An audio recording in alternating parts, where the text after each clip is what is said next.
My name's Vicki. I have a son. He's 23. Heroin is his addiction. It became apparent to me that there was an issue when he was in high school. My youngest son is 21 years old and he is my addict. And he started using when he was, well, he says that he started pot in 7th grade.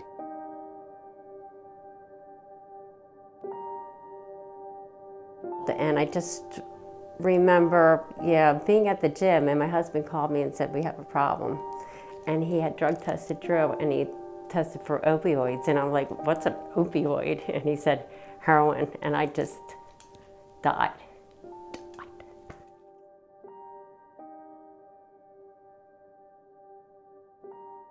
So I found a solution to that issue, and what I did was I yanked him out of Conestoga High School and I dropped him off at Valley Forge Military Academy without his knowledge.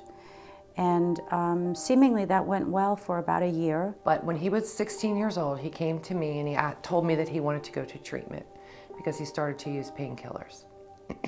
So within 45 minutes, I was on a plane and he and I went to Texas, and he stayed there for 45 days.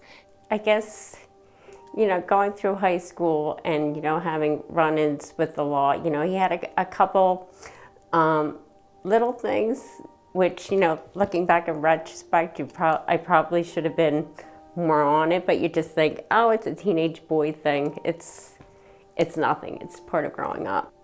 So he stayed there for 45 days, came home, went back to the high school, and started drinking and smoking pot again. And I think that to me was the hardest part was, we call this like a once and done thing. I knew that there was no once and done thing for my son because I could just tell his personality. Things were missing from the house. There were odd hours. There were conspicuous friends. He changed. He wasn't that sweet, loving child that I brought up. It was a traditional household. We did things together. We did vacations together. We had dinners together. We did all the right things. And it just wasn't enough. And the thing with our kids and with us being addicts, we don't want to be this way. We have a brain disease. All I wanted him to do was graduate from high school. He graduated from high school and went to school in Florida for a year, and all he did was drink. Made it through the end of the summer, got him into Roanoke. Of course, the trouble started. He gets pulled over on his way to Roanoke after Christmas vacation, and there's drugs in the car. In comes the legal system. He gets put in jail for the first time, and so this just kept catapulting and just getting, worse. I got introduced to the judicial system.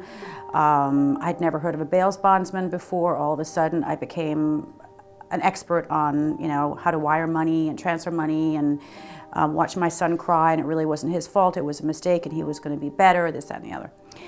Needless to say, that didn't happen. When he came back from Florida, he really started to getting into the opiates.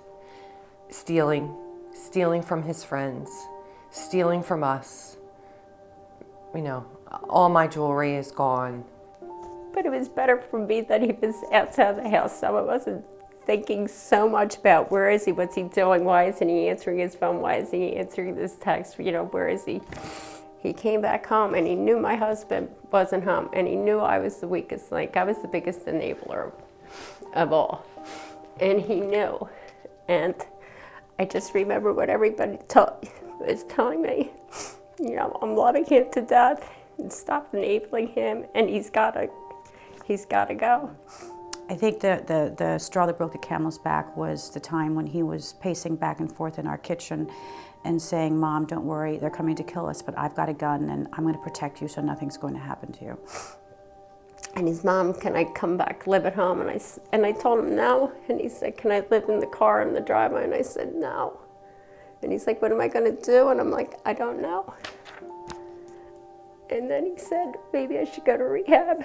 And I said, that I can help you with. And that's how he got on the road to his recovery. A week later, I found him a spot at his first rehab. And he went off to his first rehab. After the first rehab, he then went to Texas. When he got to Texas, he found a bus and came back on a bus. He was on the streets for a month and a half until I then sent him to California, Oceans Recovery.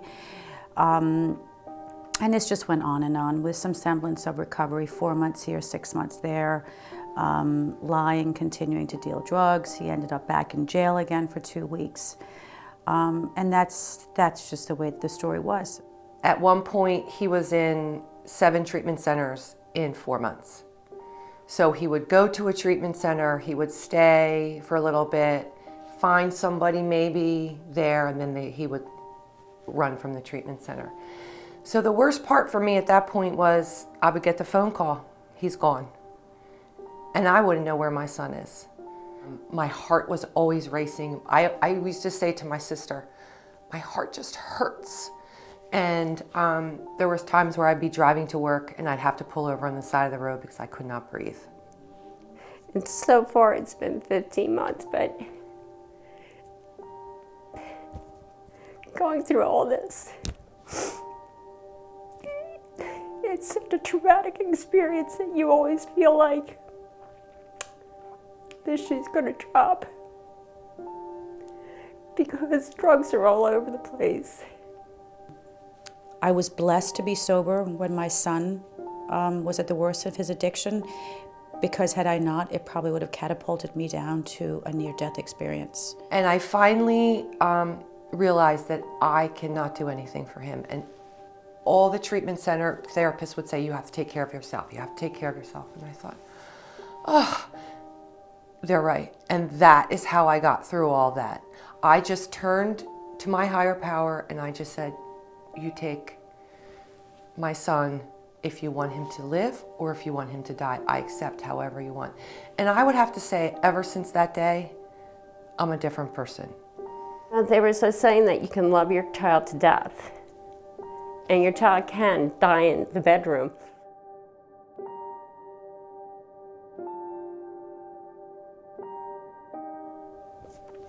You can't protect them. You just have to hope that there is a God.